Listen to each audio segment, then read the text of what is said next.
We're back, folks. Tommy Gann here at TG Ice Cold Sports, America's Sports Show. Happy to be back with you guys here. It's been a little while. Very sorry about that. But even though it's been a little while, that means we've transported closer to football season. You can smell that in the air. Even though it's not fall weather quite yet here in Colorado, you can tell it's coming. Football season. I'm excited. You're excited. America is excited. But you know who's not excited right now? And that's running backs. Running backs are not too excited because we've seen a recent running back market crash. Some of the biggest names in the game haven't been either kind of stifled and getting big contract numbers, are not being negotiated yet for big contract numbers, or threatening to hold out. Right now, Josh Jacobs looks like he might hold out from the Raiders. Saquon Barkley just agreed to a new deal, a one-year deal with the Giants for $11 million after turning down $10.1 million. He does get a $2 million bonus on this, but still not a huge come-up. The Colts aren't negotiating a new contract right now with Jonathan Taylor, one of the best in the game. And the question people are asking is, what's going on? And they're asking it too, running backs are. Why are running backs not getting big money? Now, the answer is relatively simple. The running back position does not age well. They get hit a lot more. Injuries end up being much more likely. Quarterbacks have become much more important in the offensive system for NFL teams. It's a tough reality, but it ends up just being the case that running backs, especially a high-level running back, does not mean as much to a team anymore. You can get comparable production from guys that are cheaper nowadays. It just ends up how it is. As an example, and this is from Brent Coleman on Twitter, and he kind of put a lot of pump the brakes on this stat because it's a lot more complicated than this, but it gets down to kind of the core of the issue. Christian McCaffrey, one of the best running backs in the league, rushed for 1,139 yards last year, and for each yard, it cost $14,061. At the same time, Tyler Algier from the Falcons rushed for 1,035 yards, and it cost $964 a yard. There are cheaper, younger options out there compared to kind of these superstar options you see around. And that, it's tough to say when you have guys like Jonathan Taylor and Derrick Henry who are such dominant forces, but it doesn't change the fact that it's so much cheaper to either draft a guy or, something like that compared to paying a top-level running back. And with all these issues going on, there was a Zoom meeting between the top running backs in the league. It was put together by the Chargers' Austin Eckler, and the big stars came out. Saquon Barkley, Derrick Henry, Josh Jacobs, Jonathan Taylor, Christian McCaffrey, Tony Pollard, which is kind of ironic because right now Tony Pollard's in there, but Ezekiel Elliott's not in there, which kind of is telling because the Cowboys were probably going to have to pay up big money to Elliott, but they didn't because they got Pollard. Just saying. Nick Chubb, Najee Harris, Aaron Jones, Joe Mixon, J.K. Dobbins. These are the biggest names in the game. And then coming out of it, Nick Chubb comes out and kind of gives the answer that it's tough to really say, but it is the truth. There's not much they can really do. They can hold out. That's possible. Maybe. But there's going to be younger guys coming through. There always is. And it makes it that much tougher to be one of these veteran guys that might be really, really good, but their body is wearing down as the years go by, and they're becoming maybe a little bit less crucial compared to, the passing game, which has become so important, and quarterback rushing, which has become so important. So I think that's important to say. It's tough for running backs. You feel bad for them, but at the same time, the amount that can be done, it just seems kind of just the progression of the game, sadly.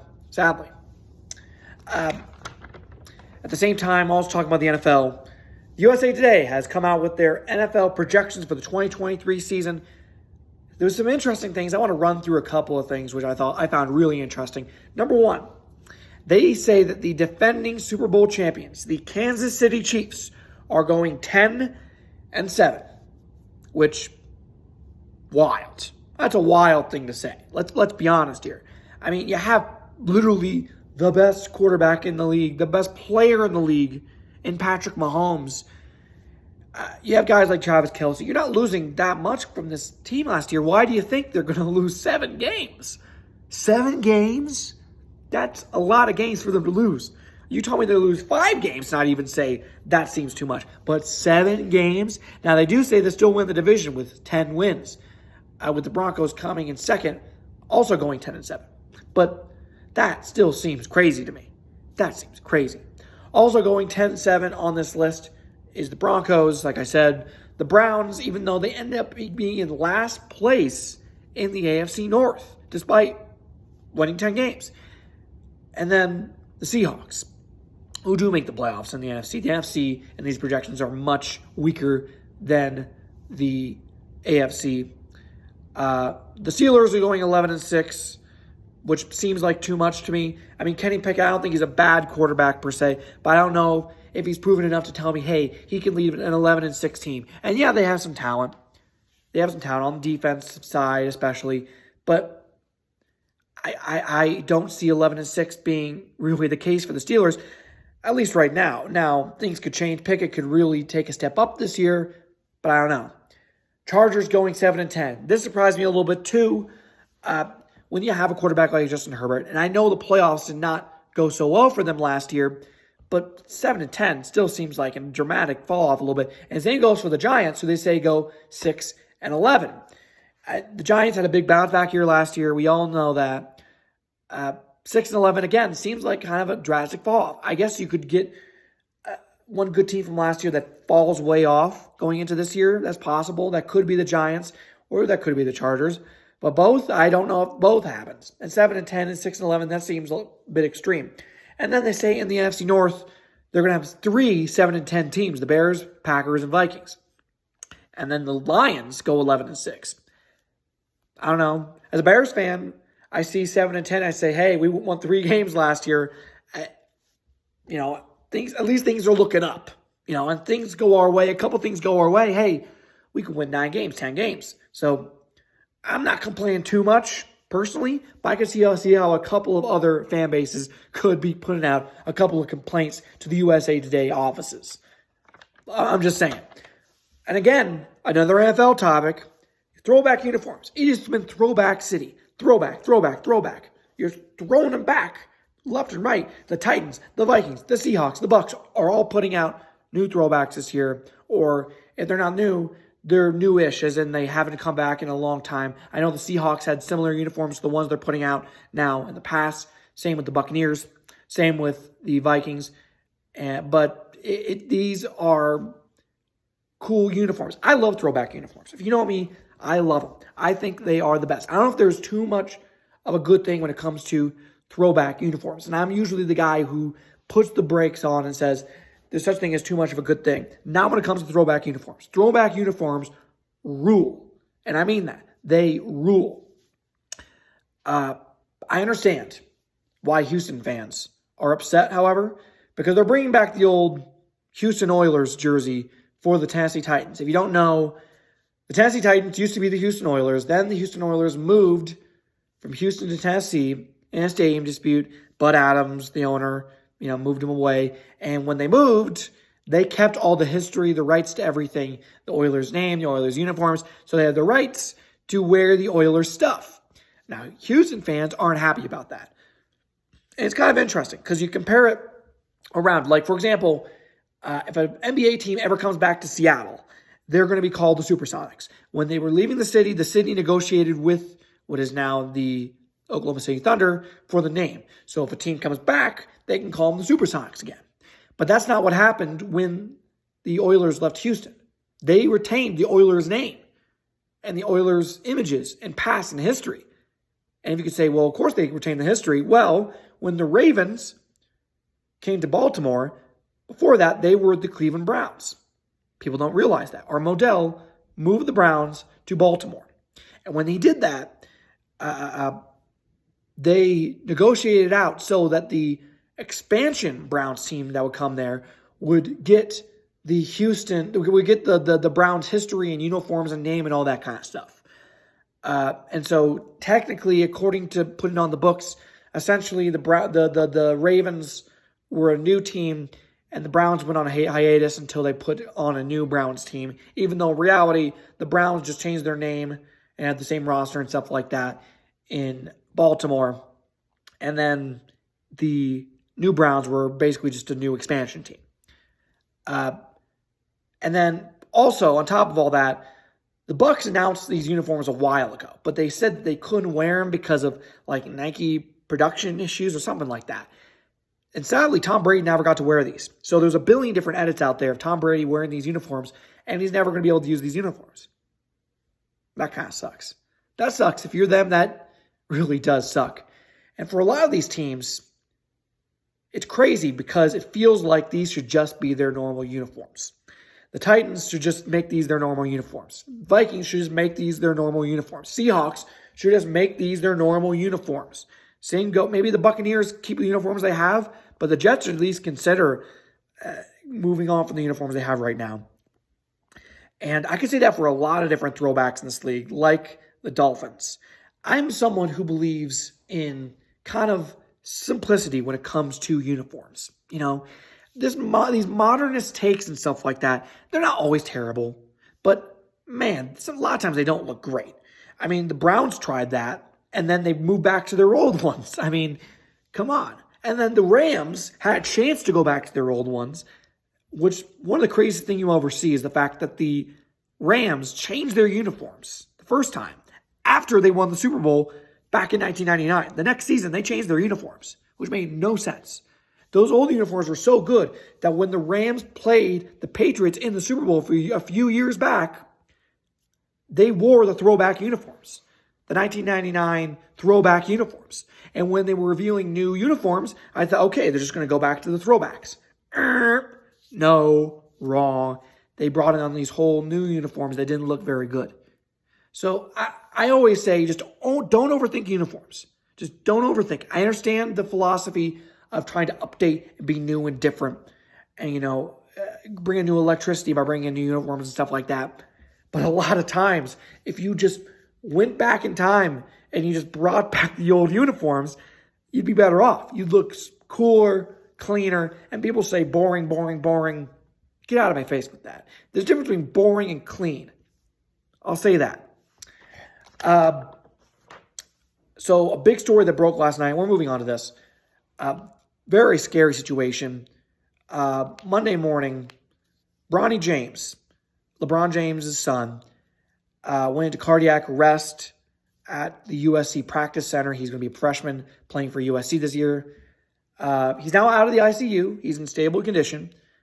By the time this comes out, he may even be out of the hospital, but I don't know that. He could still be in the hospital. They could keep him for tests or whatever. I'm not speculating here. I'm just saying at this moment, on Monday afternoon, he's out of the ICU, and he's in stable condition. And speculating is really dangerous right now because you can't say, oh, he has this problem or that problem and this problem or that problem because we don't know. We simply do not know. So I encourage people not to speculate. Now, I think it is fair to say that it's not normal for an 18-year-old to have these types of issues. Obviously, prayers up to him and his family that things work out all right and they're able to work this out. I think that's fair to say. Just work it out. Hopefully this doesn't affect his career the way that you might be worried it could. For all I know, it could be just something completely out of everything else. But I don't know. So keep Bronny James in your prayers. This is a tough situation for any parent to go through. Best of luck to the James family going through this tough time. Finally, and this broke not too long ago, last topic for the day, Jim Harbaugh. So, apparently, he's about to be suspended. Supposedly, this is about to break for 4 games for this season. 4 games, probably the first 4 games of this season, which is pretty wild. Apparently, it's over buying and recruit a hamburger. A hamburger? Really? The NCAA has been notoriously terrible at just letting the tiny things slide. Just let it slide. Just, you're not supposed to do it. I get it. But I doubt that a hamburger is really, making an issue with eligibility and stuff like that. Now in the age of NIL, I mean, come on, let's be serious here. They can go to the dining hall and get a hamburger for free. Getting a hamburger is not going to make the difference of life and death. And I mean, how much did Texas spend on getting Arch Manning? Like $100,000 on his recruiting visit? I mean, come on. Let's be serious. But thankfully for Michigan fans, this is the first 4 games of the 2023 season. All are at home against East Carolina, UNLV, Bowling Green, and then finally their big Big Ten opener, Rutgers. That's the first 4 games. So, hey, if Michigan can't win those games without Jim Harbaugh, I'm going to say there are bigger issues for Michigan than just Jim Harbaugh being gone. All right, I think that's fair to say. I think that's pretty fair to say. In any case, folks, thank you all for watching and or listening. Please subscribe. Ice Cold Sports YouTube and on Apple Podcasts. Go to our social media pages at Ice Cold SPRTS, including Twitter, Instagram. Go to my social media pages at Tommy S. Gahan, Gahan, and I'll post a lot of Ice Cold Sports content on my TikTok, which is also at Tommy S. Gahan. Happy to be back with you here. We're going to start planning the Ice Cold Sports college football and pro football preview. If you have any suggestions, any ideas, anything like that, we may ask for some fan-centric questions coming in. And I'll have to kind of really poke and prod to get those, I think. But I think that'd be a cool format. Last year, we did it where we had like a wheel we spun around, me and Zach Lyons for the college football preview, which was cool. But at the same time, it was very loud. You could hear it, it was a little bit kind of dead air a little bit. So we may do something a little bit different. If we do the questions format, we may do a fishbowl where you pull out the answer or the question and then you answer it.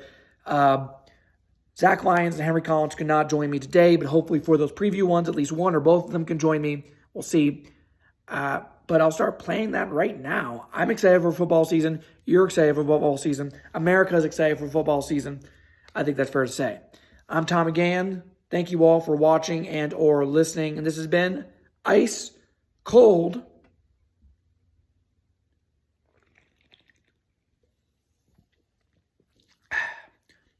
No free ads, but I love Diet Coke. I don't care what they say with the carcinogen stuff. I heard apparently that's fake news because it's supposed to be it possibly could, the level it is like extremely low. Like the same, also on that level of carcinogen, apparently is burnt food. So, tells you something right there. Sports, see you guys.